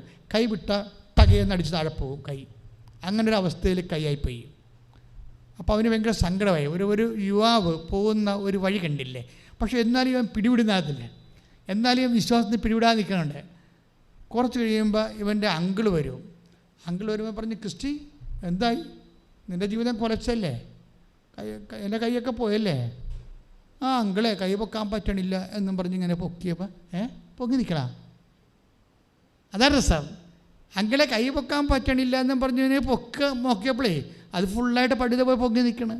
He's healed totally. കൈ ഇടിച്ച് കർത്താവിനെ ഹല്ലേലൂയ, ഹല്ലേലൂയ, ഹല്ലേലൂയ. ഇത് ഈ രണ്ടാമത് ഓപ്പറേറ്റ് ചെയ്തിട്ടോ അവൻ്റെ കൈയുടെ സ്വാധീനം പോയല്ലോ. അതെന്താ സംഭവിച്ചാൽ എന്നിട്ട് കർത്താവ് മനഃപൂർവ്വം ഇവന് സ്വാധീനം വെച്ച് കൊടുത്തതാണ്, ഇവൻ നിനച്ചറിയാത്ത സമയത്ത്. ഇതാണ് മെറിറ്റല്ല, ഗ്രേസാണിത്. Not by merit. വൈദ്യശാസ്ത്രപരമായിട്ട് മെറിറ്റില്ല. കൈക്ക് രണ്ടാം റോഡിട്ടപ്പോൾ സ്വാധീനം പോയി. പക്ഷെ പിന്നെ എന്താ വർക്ക് ചെയ്തിരിക്കണത്? ഇവൻ എന്നിട്ടും വിശ്വാസത്തിന് പിടിവിടാതെ നിൽക്കുകയാണ്. ഒരു പക്ഷേ ഈ കാലത്ത് ഏറ്റവും നല്ല ചെറുപ്പക്കാരുടെ സാക്ഷ്യങ്ങൾ ഒന്നാണത്. കാര്യം എന്താണ്? വേദനയുടെ കാലത്തും പിടിവിടാതെ, വിശ്വാസത്തിൽ പിടിവിടാതെ നിൽക്കുന്നത്. ഇത് പക്ഷേ എനിക്ക് ഭയങ്കരമായിട്ട് ഇഷ്ടപ്പെട്ടു. കാര്യം വെച്ച് കഴിഞ്ഞാൽ ദൈവം നമ്മൾ അവിശ്വസ്തരായാൽ പോലും ദൈവം വിശ്വസ്തനായിരിക്കും. അതുകൊണ്ട് നിൻ്റെ ഉടമ്പടിയിൽ എപ്പോഴായാലും നിൻ്റെ കാര്യങ്ങൾക്ക് തീരുമാനം ഉണ്ടായിരിക്കും. പക്ഷേ അച്ഛൻ്റെ അഭിപ്രായം നിങ്ങളായിട്ട് പിടിവിടരുത്. ഇത്തിരി മോശമൊക്കെ സംഭവിച്ചാലും കാര്യം ദൈവം മെറിറ്റിൽ നിന്ന് മാറ്റണതാണെന്ന്. മെറിറ്റിൽ നിന്ന് മാറ്റിയിട്ട് ദൈവത്തിൻ്റെത് മാത്രമാക്കി ഗ്രേസിലേക്ക് വരികയാണ്. അതെന്താ അങ്ങനെ പറയണമെന്നറിയാവോ? ഒരു രസകരമായ സംഭവം ബൈബിളിലുണ്ട്. അതായത് നമ്മുടെ യോഹന്നാൻ്റെ സുവിശേഷമാണ് 21-ാം അധ്യായം 7 തൊട്ട് വായിച്ച മോനെ. യോഹന്നാൻ 21:7. യേശു സ്നേഹിച്ചിരുന്ന ആ ശിഷ്യൻ പത്രോസിനോട് പറഞ്ഞു, അത് കർത്താവാണ്. അത് കർത്താവാണെന്ന് കേട്ടപ്പോൾ ശിമയോൻ പത്രോസ് താൻ നഗ്നനായിരുന്നതുകൊണ്ട് പുറങ്കുപ്പായം എടുത്തു ധരിച്ചുകൊണ്ട് കടലിലേക്ക് ചാടി. എന്നാൽ മറ്റു ശിഷ്യന്മാർ മീൻ നിറഞ്ഞ വലയും വലിച്ചുകൊണ്ട് വള്ളത്തിൽ തന്നെ വന്നു. മറ്റു ശിഷ്യന്മാർ മീൻ നിറഞ്ഞ വലയും വലിച്ചുകൊണ്ട് വള്ളത്തിൽ തന്നെ വന്നു. അടുത്തത്, അവർ കരയിൽ നിന്ന് ഏകദേശം 200 മുഴത്തിലധികം അകലെയല്ലായിരുന്നു. കരക്കിറങ്ങിയപ്പോൾ തീ കൂട്ടിയിരിക്കുന്നതും അതിൽ മീൻ വച്ചിരിക്കുന്നതും അപ്പവും അവർ കണ്ടു. This is our point. അത് എത്രാം വചനമാണ്? 9. 21:9. കരക്കിറങ്ങിയപ്പോൾ ഇവരെ കണ്ട കാഴ്ച എന്താണ്? മീൻ കനല് കൂട്ടിയിരിക്കണതും അതുമേലൊരു എന്താ വെച്ചോളൂ, മീൻ വെച്ചിരിക്കുന്നതും ആ മീൻ വെച്ചിരിക്കുന്നതും അപ്പവും അവർ കണ്ടു. അപ്പവും അവർ കണ്ടു. ക്ലിയർ അല്ലേ? ഇപ്പോൾ ഈശോ ഒരു വാക്ക് പറയാം അവരോട്. എന്താ പറയണത്? യേശു പറഞ്ഞു, നിങ്ങൾ ഇപ്പോൾ പിടിച്ച മത്സ്യത്തിൽ കുറെ കൊണ്ടുവരുവിൻ. നിങ്ങൾ എന്ന് പറഞ്ഞ നിങ്ങൾ ഇപ്പോൾ പിടിച്ച മത്സ്യത്തിൽ കുറെ കൊണ്ടുവരുവിൻ. ഇവിടെ 2 തരം മത്സ്യങ്ങളുണ്ട് ഇല്ലേ? ഒന്ന് ഇവർ പിടിക്കാത്ത മത്സ്യമാണ്, ഒന്ന് അവരിപ്പോൾ പിടിച്ച മത്സ്യം. മനസ്സിലായില്ലേ? ഇതെപ്പോഴും നമ്മൾ ഈ സൂത്രപ്പണി എപ്പോഴും നമ്മൾ ബുദ്ധിപൂർവ്വം സമീപിക്കേണ്ടതാണ്. അതായത് ഇവർ ആദ്യത്തെ ഇവിടെ സിറ്റുവേഷൻ എന്താണ്? വെളുപ്പാങ്കാലത്ത് കർത്താവ് വന്ന് നിൽക്കും. എന്തായാലും അപ്പോൾ കർത്താവാണെന്ന് മനസ്സിലാകണ മുമ്പ് കർത്താവ് പറയും, കുഞ്ഞുങ്ങളെ മീൻ വല്ലതും ഉണ്ടോ എന്ന് ചോദിക്കും. വല്ല രക്ഷയുണ്ടോ? ജോലി കിട്ടിയോ എന്ന് ചോദിക്കും. കല്യാണം കഴിഞ്ഞോ? കുഞ്ഞുങ്ങളായോ? അതാണ് ചോദ്യം. ദൈവം നിന്നോട് ചോദിക്കേണ്ട ചോദ്യമാണത്. ഒരു ചോദ്യം, നിനക്ക് വീട് വെച്ചോ? നിങ്ങളെന്നെ ചിലർ എന്നോട് പറയും, ഇതെന്താ ഉടമ്പടി എപ്പോഴും മനുഷ്യൻ്റെ ഈ വീട് കൂടും കല്യാണമൊക്കെ IELTS OIT ഒക്കെ പറഞ്ഞുകൊണ്ടിരിക്കുകയാണ് എന്ന് പറയും. പക്ഷേ എന്താ അത്? ദൈവത്തിൻ്റെ ഒരു ചോദ്യമാണത്. എന്താണ്? ആ വെളുപ്പാങ്കാലത്തെ കർത്താവ് മരിച്ച് ഉയർത്തെഴുന്നേറ്റിൻ്റെ ആ വെളുപ്പാങ്കാലത്ത് അരണ്ട വെളിച്ചത്തിൽ വന്ന് ദൈവം ചോദിക്കണ ചോദ്യം, നിങ്ങൾ കാറ്റക്കിസം പഠിച്ചോ എന്നല്ലല്ലോ ചോദിക്കണത്, സൺഡേ സ്കൂളിൽ പോയെന്നാണോ ചോദിക്കണത്? അല്ല. അത് നിങ്ങൾ ശ്രദ്ധിക്കാൻ, ചോദിക്കേണ്ട വ്യത്യാസമുണ്ട്. എന്താ ചോദിക്കണത്? കുഞ്ഞുങ്ങളെ മീൻ വല്ലതും ഉണ്ടോ എന്നാ ചോദിക്കണത്. ആ ചോദ്യം ആരാണ് ചോദിക്കണത്? നിൻ്റെ ദൈവം, നിന്നെ വ്യക്തിപരമായി സ്നേഹിക്കുന്ന ദൈവം, നിനക്ക് വേണ്ടി ക്രൂശിക്കപ്പെട്ട ദൈവം, നിനക്ക് വേണ്ടി ഉയർത്തുന്നതിൻ്റെ ദൈവം, നിൻ്റെ ഇല്ലായ്മയുടെ, നിൻ്റെ അധ്വാനത്തിൻ്റെ എല്ലാ തകർച്ചകളിലും നിൻ്റെ കണ്ണീരിൻ്റെ തീരത്തിലേക്ക് വന്ന കർത്താവ് നിന്നോട് ചോദിക്കുന്നതാണ്. എന്താണ്? കുഞ്ഞുങ്ങളെ മീൻ വല്ലതും ഉണ്ടോ? മകളെ ജോലി കിട്ടിയോ? മകളെ കല്യാണം നടന്നോ? മകനെ നിൻ്റെ രോഗം മാറിയോ? മകനെ വീട് വെച്ചോ? നിങ്ങളുടെ സ്ഥലം വാങ്ങിച്ചോ? അതെല്ലാം കർത്താവ് ചോദിക്കേണ്ട ചോദ്യമാണ്. നിൻ്റെ ജീവിത അവസ്ഥകളെക്കുറിച്ച് നീ തുഴഞ്ഞ് തീരത്തെത്തിയില്ലെങ്കിൽ, നീ ഒന്നും നേടിയില്ലെങ്കിൽ, നിന്നെ സഹായിക്കാൻ വേണ്ടിയാണ് നിൻ്റെ കണ്ണീരിൻ്റെ തീരത്തിലേക്ക് ദൈവം വരണത്. ഈ ദൈവത്തെയാണ് ഉടമ്പടിയിലൂടെ പരിശുദ്ധാത്മാവ് ഈ കാലഘട്ടത്തിൽ നമുക്ക് വെളിപ്പെടുത്തി തരണത്. നിനക്ക് 45 വയസ്സായാലും കല്യാണം കഴിച്ചില്ലെങ്കിൽ കർത്താവ് നിന്നോട് ചോദിക്കുക, മോളെ കല്യാണം കഴിച്ചില്ലല്ലേ എന്ന് ചോദിക്കുക. ഇല്ല കർത്താവ് എന്ന് ചോദിക്കണം, പറയണം. അപ്പോൾ നിനക്ക് കഴിക്കണമെന്ന് ആഗ്രഹമുണ്ട്, എനിക്കൊരു ജീവിതം വേണമെന്ന് പറഞ്ഞാൽ യു വിൽ ഗെറ്റ് ലൈഫ്. നിൻ്റെ ജീവിത പങ്കാളിയെക്കുറിച്ച് നിനക്ക് ആശങ്ക വേണ്ട. കാര്യം എന്താണ്? അത് കർത്താവിൻ്റെ കരുതലായിട്ട് നിൻ്റെ ജീവിതത്തിലെ ദാനമായിട്ട് ദൈവം കാത്തു വെച്ചിരിക്കുന്ന നിധിയാണ്. കൈയിടിച്ച് കർത്താവ്. What is our subject meditation? എന്താ നമ്മൾ ധ്യാന വിഷയം? നിങ്ങൾ ഇപ്പോൾ പിടിച്ച മത്സ്യങ്ങളെ കുറച്ച് കൊണ്ടുവരുവേൻ. എത്ര മത്സ്യങ്ങളുണ്ടെന്ന് അറിയാവോ? അവരടുത്ത വചനമുണ്ട് 11, വായിച്ചേ. ഉടനെ ശിമയോൻ പത്രോസ് വള്ളത്തിൽ കയറി വലിയ മത്സ്യങ്ങൾ കൊണ്ട് നിറഞ്ഞ വല വലിച്ച് കരയ്ക്ക് കയറ്റി. അതിൽ 153 മത്സ്യങ്ങൾ ഉണ്ടായിരുന്നു. ഇത്രയധികം ഉണ്ടായിരുന്നിട്ടും വല കീറിയില്ല. അതായത് അതിൽ 153 മത്സ്യങ്ങളുണ്ടായിരുന്നു. ഈ 153 മത്സ്യങ്ങൾ എങ്ങനെ ഉണ്ടായതാണ്? കർത്താവിൻ്റെ ഗൈഡ് ലൈൻസിൽ അവർ അധ്വാനിച്ചുണ്ടാക്കിയ മെറിറ്റിൻ്റെ ഭാഗമാണ്, അല്ലേ? അവർ പഠിച്ച്, ഇപ്പം നിങ്ങൾ IELTS പഠിക്കണ പോലെ, അല്ലെങ്കിൽ നിങ്ങൾ PSCക്ക് പഠിക്കണ പോലെ നിങ്ങൾ കഷ്ടപ്പെട്ട് പഠിക്കുകയാണ്. അപ്പം ചില ആൾക്കാർ, ക്രിസ്റ്റി ജോസഫ് എന്താ പറഞ്ഞത്? ഞാൻ ബുദ്ധിമുട്ടി, ഞാൻ പഠിച്ചു, അപ്പോൾ എനിക്ക് ദൈവത്തെ ഒരു ആവശ്യമായിട്ട് തോന്നിയില്ലെന്നല്ലേ പറയണത്. സാക്ഷ്യത്തിലുണ്ട്. ദാറ്റ് മീൻസ് ക്രിസ്റ്റി ജോസഫ് എന്താണ് സ്റ്റേറ്റ് ചെയ്യണത്? എനിക്ക് മെറിറ്റുണ്ട്, ഗ്രേസ് എനിക്ക് ആവശ്യമായിട്ട് തോന്നിയില്ലെന്നാണ് അയാൾ പറയണത്. മണ്ടത്തരങ്ങളൊന്നും പറയാതിരിക്കുന്നതാണ് എപ്പോഴും നല്ലത്. നമുക്ക് ഗ്രേസ് ആവശ്യമുണ്ട്. അല്ലെ പിന്നെ എന്തിനാണ് ഈ മീൻ ഒരെണ്ണം ചുട്ടു വെച്ചുകൊണ്ട് അവിടെ ഇരിക്കണത്? 2 മീൻ ചുട്ടു വെച്ചുകൊണ്ടിരിക്കണത് എന്തിനാണ്? ഇവർ പിടിച്ചതാണോ അത്? ഇവർ അധ്വാനിച്ചതാണോ അത്? അവനത് അവർക്ക് വേണ്ടി വെച്ച കരുതലാണ്. That is grace. അതാണ് കൃപ. കൈയിടിച്ച് കർത്താൻ ശ്രമിക്കുന്ന ദൈവ പൈതലേ, നീ കണ്ണീരോടെ ഒരു കാര്യം തിരിച്ചറിയണം. എന്താ കാര്യം? നീ അധ്വാനത്തിൽ പാളിപ്പോയാലും, നിൻ്റെ മകൻ ഓട്ടിസമായാലും. ഒരമ്മ എന്നോട് ചോദിച്ചു. അപ്പോൾ അതിന് ഓട്ടിസമാണ്, എൻ്റെ ഇടവക്കാരനാണ്. അപ്പോൾ അമ്മ കണ്ണ് നിറഞ്ഞ, അമ്മ ഇലക്ട്രിസിറ്റി ഡിപ്പാർട്ട്മെൻറ്റ് റിട്ടയർ ചെയ്തതാണ്. അപ്പോൾ അവർ എൻ്റെ അടുത്ത് എല്ലാ കാര്യമൊക്കെ ഒരു വികാര നിലയിൽ എല്ലാം ഷെയർ ചെയ്യും. പള്ളിയിൽ ഒക്കെ ഇരിക്കുമ്പോഴുള്ള ഒരു പ്രത്യേകതയാണ്. നമ്മൾ തമ്മിലുള്ള ബന്ധം പോലെ അല്ല ഇടവക വികാരിയും ഇടവക ജീവിതം തമ്മിലുള്ള ബന്ധമെന്ന് പറഞ്ഞത്. കാര്യം എനിക്ക് നിങ്ങളെ കാണാൻ ഒത്തിരി ആൾക്കാർ, ലക്ഷക്കണക്കിന് ആൾക്കാരുള്ള കാരണം എല്ലാവരുമായിട്ട് പേഴ്സണൽ ബന്ധമില്ല. ഞാൻ പിന്നെ നിങ്ങളെ കണ്ണുനീരിൻ്റെ സമയത്ത് നിങ്ങളെ ആശ്വസിപ്പിക്കുന്ന ക്രിസ്തുവിൻ്റെ ഒരു ബന്ധമാണുള്ളത്. അപ്പോൾ ഇടവകയിൽ പേഴ്സണൽ ബന്ധമാണ്. അപ്പോൾ അവരെന്ത് കാര്യം ഉണ്ടെങ്കിലും നല്ലതായാലും ചീത്തയായാലും മോശമായാലും വിഷമായാലും എല്ലാം പറയും. അപ്പോൾ എന്നോടൊരു കാര്യം ചോദിച്ചേ, അച്ഛാ എൻ്റെ കാലം കഴിയുമ്പോൾ ഇവൻ്റെ കാര്യം എന്ത് ചെയ്യുമെന്ന് ചോദിച്ചു. എൻ്റെ കാര്യം കഴിയുമ്പോൾ അപ്പോൾ ഞാൻ ചേച്ചി വിശ്വാസം ഉണ്ടല്ലോ, ചേച്ചിയുടെ കാര്യവും ചേട്ടൻ്റെ കാര്യവും കഴിയുമ്പോൾ കർത്താവിൻ്റെ കാലം ഉണ്ടല്ലോ. എന്താ കാര്യം? കർത്താവിൻ്റെ കാലമില്ലേ? നമ്മൾ അമ്മ വിശ്വസിക്കുകയാണ് ചെയ്യണമെന്നുണ്ടെങ്കിൽ തീർച്ചയായിട്ടും നടപടിക്രമം ഉണ്ടാവും. പക്ഷേ എന്താ പ്രോബ്ലം വെച്ച് കഴിഞ്ഞാൽ, എന്താ ഞാൻ അങ്ങനെ പറഞ്ഞതെന്ന് ചോദിച്ചു കഴിഞ്ഞാൽ, ഈ 153 മത്സ്യം അവർ പിടിച്ചില്ലെങ്കിൽ അവർക്ക് ബ്രേക്ക്ഫാസ്റ്റ് ഉണ്ടാകുമോ? ടെൽമി, എന്നോട് പറയും. നിങ്ങൾ 153 മത്സ്യങ്ങൾ അവർ അധ്വാനിച്ച് പിടിച്ചില്ലെങ്കിൽ അവർക്ക് ബ്രേക്ക്ഫാസ്റ്റ് ഉണ്ടാകുമോ? ഉണ്ടാകുമോ ഇല്ലയോ? ഉണ്ടാകും. എന്താ കാര്യം? നിങ്ങൾ അധ്വാനിക്കാത്ത ഓഹരിയിലേക്ക് ഞാൻ നിങ്ങളെ പ്രവേശിപ്പിച്ചു. കാര്യം എന്താണ്?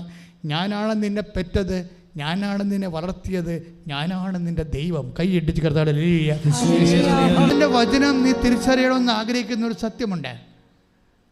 അതെന്താ സത്യം? നിനക്ക് വലയില്ലെങ്കിലും വള്ളമില്ലെങ്കിലും മീൻ നിറഞ്ഞ നിൻ്റെ കടൽ വറ്റിപ്പോയാലും ഇതൊന്നുമില്ലാതെ നിൻ്റെ ബ്രേക്ക്ഫാസ്റ്റുമായി ചുട്ട് വേവിച്ച് കാത്തിരിക്കുന്ന ഒരു ദൈവമുണ്ട്. That is our grace.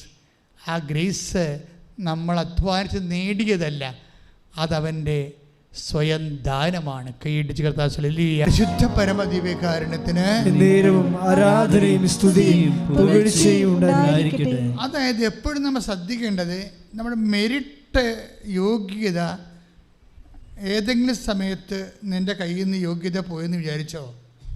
ഇപ്പം നിനക്ക് വയസ്സായി, നിൻ്റെ മുടിയൊക്കെ നരച്ചു, ഇനിയിപ്പോൾ ഏത് ചെറുക്കൻ എന്നെ വന്ന് കാണാനാണ്, മെരിറ്റ് പോയെന്നേറുള്ളൂ. എൻ്റെ മുടി നരച്ചാൽ കൊണ്ട് ചെറുക്കന്മാർ വന്ന് കാണത്തില്ലെന്ന് നീ പറയരുത്, കെട്ടത്തില്ലെന്നും പറയരുത്. നിൻ്റെ പീരീഡ്സ് എല്ലാം കഴിഞ്ഞതാണ്, ഡോക്ടർ പറഞ്ഞിട്ടുണ്ട് ഇനി കൊച്ചുണ്ടാകത്തില്ലെന്ന്. മെരിറ്റ് പോയതേ ഉള്ളൂ, മെരിറ്റ് പോയതേ ഉള്ളൂ. കടലില്ലെങ്കിലും വള്ളവും വരെയും സ്വന്തമായിട്ടില്ലെങ്കിലും കർത്താവ് നിന്നെ തീറ്റിപ്പോറ്റാൻ വിചാരിച്ചാൽ അത് നടന്നിരിക്കും. കൈയിടിച്ച് കർത്താവ് വായിച്ചോളൂ. യോശുവ 24:13 നിങ്ങൾ അധ്വാനിക്കാത്ത ഭൂമിയും നിങ്ങൾ പണിയാത്ത പട്ടണങ്ങളും നിങ്ങൾക്ക് ഞാൻ തന്നു. നിങ്ങൾ ഇന്നിവിടെ വസിക്കുന്നു. സത്യം. അതായത് നിങ്ങൾ അധ്വാനിക്കാത്ത പട്ടണം നിങ്ങൾക്ക് തന്നെന്ന് പറഞ്ഞതിൻ്റെ അർത്ഥം എന്താണെന്നറിയോ? അല്ല നിങ്ങളിങ്ങനെ കൈയും പെട്ടിരിക്കുന്ന കർത്താവ് നൂലെക്കെട്ടി വീടും സ്ഥലം ഇറക്കുമെന്നല്ല. You will be engaged. നിങ്ങൾക്ക് അതിൻ്റെ കൃപ തന്നിരിക്കുമെന്ന് കൈയടിച്ച് കർത്താവിനെ ശ്രദ്ധിക്കട്ടെ. അപ്പം കൃപയുടെ വാതില് ഒരിക്കലും ദൈവം അടക്കത്തില്ല. അതാണ് ബൈബിൾ പറയുന്നത്, ഞാൻ തുറന്ന വാതില് അടക്കത്തില്ലെന്ന്. ആർക്കും അടക്കാൻ പറ്റത്തില്ല, അത് ദൈവമല്ലേ തുറക്കണത്. കൃപയുടെ വാതിലിൻ്റെ ഗുണവത, കൃപയുടെ വാതില് നിങ്ങളെ ഉടമ്പടി എടുക്കുമ്പോൾ കൃപയ്ക്ക് അവകാശികളായി മാറുകയാണ്, അത് മെരിറ്റായിട്ട് മാറുകയാണ്. ദാറ്റ് മീൻസ് അതായത് മെരിറ്റ് മാറിയിട്ട് കൃപ തന്നെ നിങ്ങളുടെ മെരിറ്റായിട്ട് മാറും. ഇത് നിങ്ങൾ അപ്പോഴപ്പോഴുള്ള വിഷയങ്ങളെ വിശ്വാസപൂർവ്വം സമീപിച്ച് പ്രത്യാശയോടെ മുന്നേറുമ്പോഴാണ് ഉടമ്പടിയുടെ വാഗ്ദാനങ്ങൾ അവകാശമാകണത്. പ്രാർത്ഥിക്കുക. കർത്താവ് ദൈവമേ, അതാത് സമയത്തെ കാലാവസ്ഥാ നിറഭേദങ്ങള് അനുസരിച്ചുകൊണ്ട് സങ്കടപ്പെടാതെ നിരാശപ്പെടാതെ അങ്ങിൽ പ്രത്യാശ അർപ്പിച്ച് നിരന്തരം ആത്മകരുത്ത് പ്രാപിക്കുവാൻ നീ കൈ തുറക്കും വരെ കാത്തിരിക്കുവാൻ എന്നെ അഭിഷേകം ചെയ്യണമേ.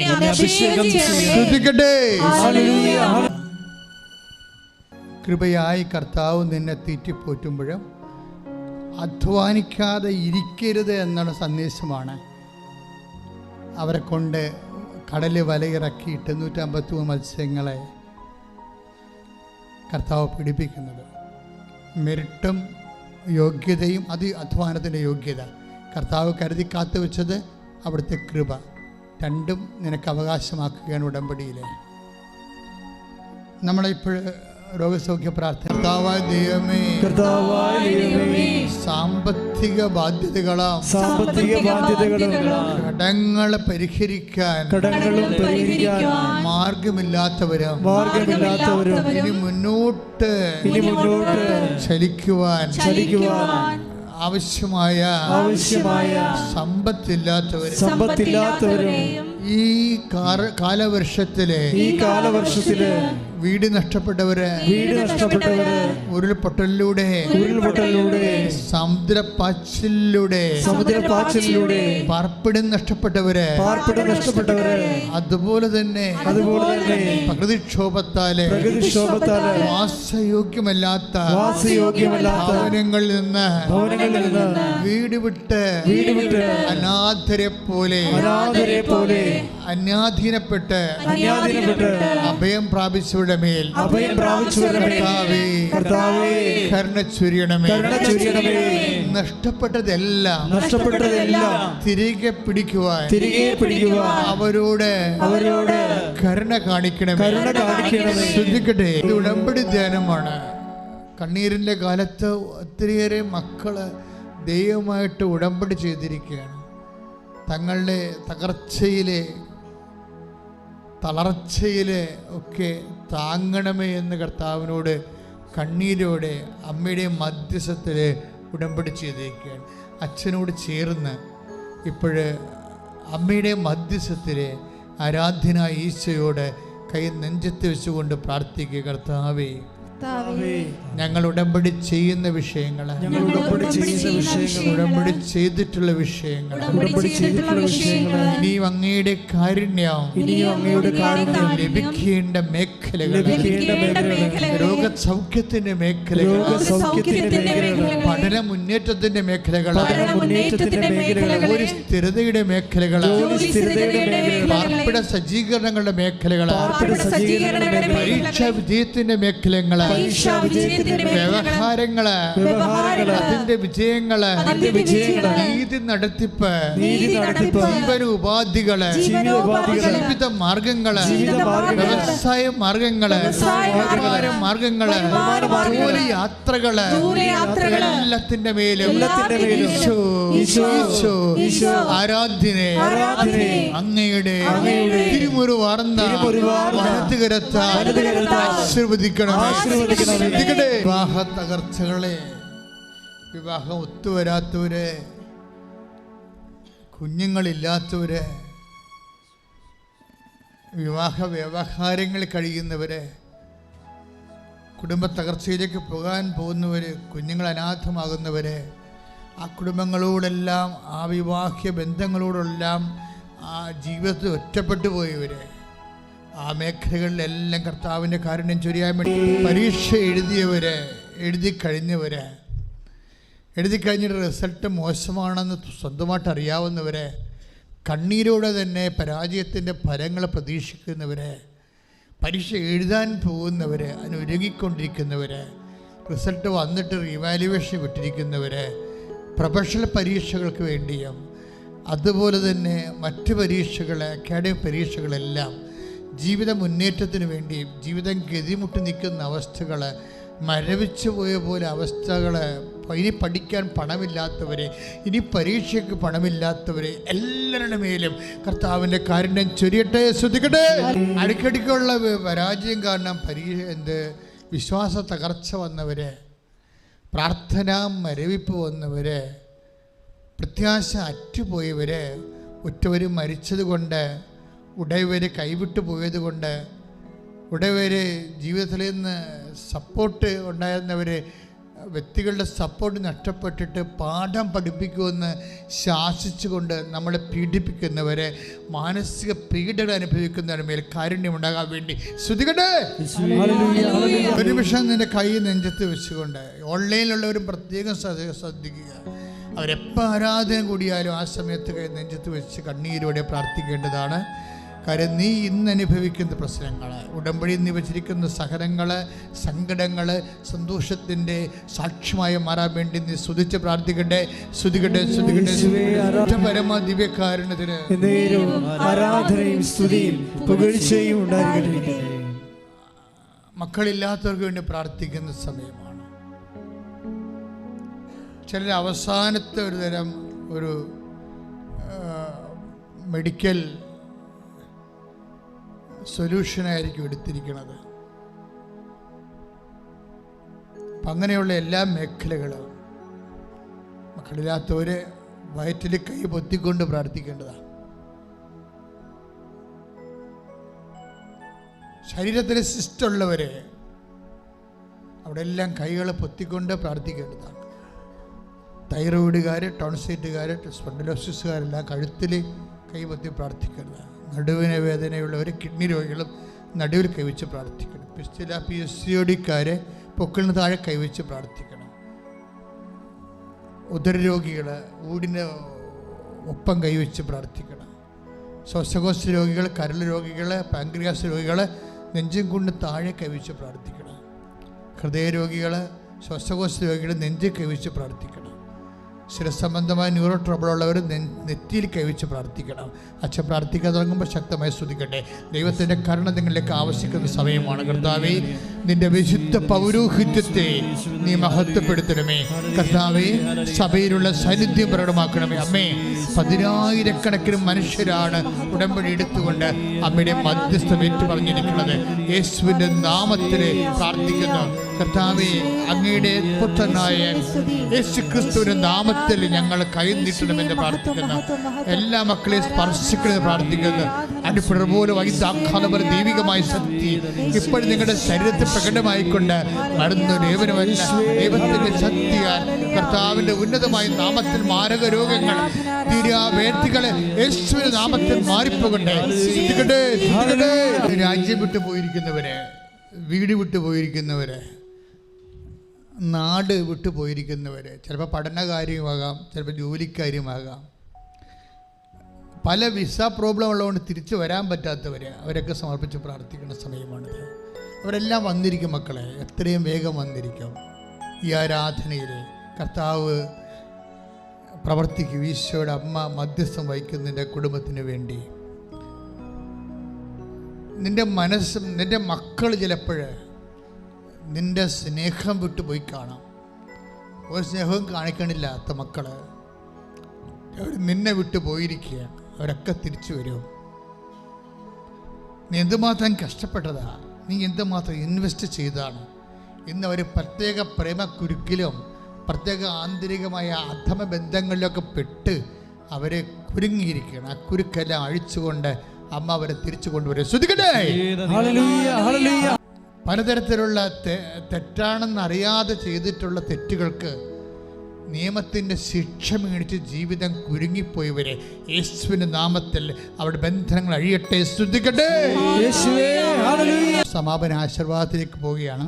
നമ്മുടെ എല്ലാ ഉടമ്പടി നിയോഗങ്ങൾ, ഉടമ്പടിയിൽ സമർപ്പിച്ചിരിക്കുന്ന വിഷയങ്ങൾ, ഇപ്പോൾ നമ്മുടെ മനസ്സിൽ വിഷമിപ്പിക്കുന്ന ഭാരങ്ങൾ എല്ലാം ദിവ്യകാരുണ്യനാഥൻ്റെ അൾത്താരയിൽ ഇറക്കി വെച്ചുകൊണ്ട് നമുക്ക് ശിരസ് നമിച്ച് ഞങ്ങളുടെ എല്ലാ ജീവിത വിഷയങ്ങളിലും പരിശുദ്ധ അമ്മ അതിവേഗം ഇടപെട്ടുകൊണ്ട് ഈശോയെ അമ്മയുടെ പ്രതിഷീകരണത്തിൻ്റെ സാക്ഷികളായി ഞങ്ങളെ ഉയർത്തണമേ എന്ന് പ്രാർത്ഥിച്ചുകൊണ്ട് ശിരസ് നമിച്ച് നമുക്ക് ദിവ്യകാരുണ്യനാഥൻ്റെ ആശീർവാദം സ്വീകരിക്കാം.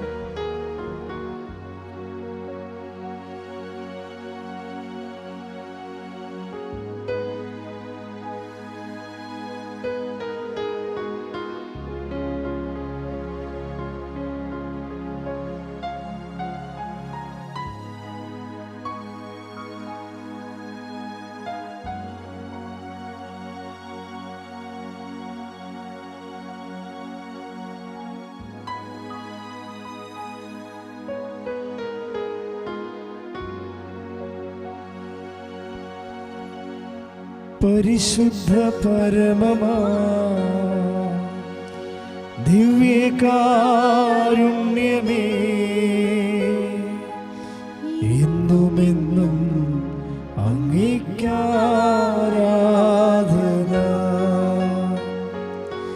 പരിശുദ്ധ പരമമാ ദിവ്യകാരുണ്യമേ, എന്നുമെന്നും അങ്ങേക്കാരാധന.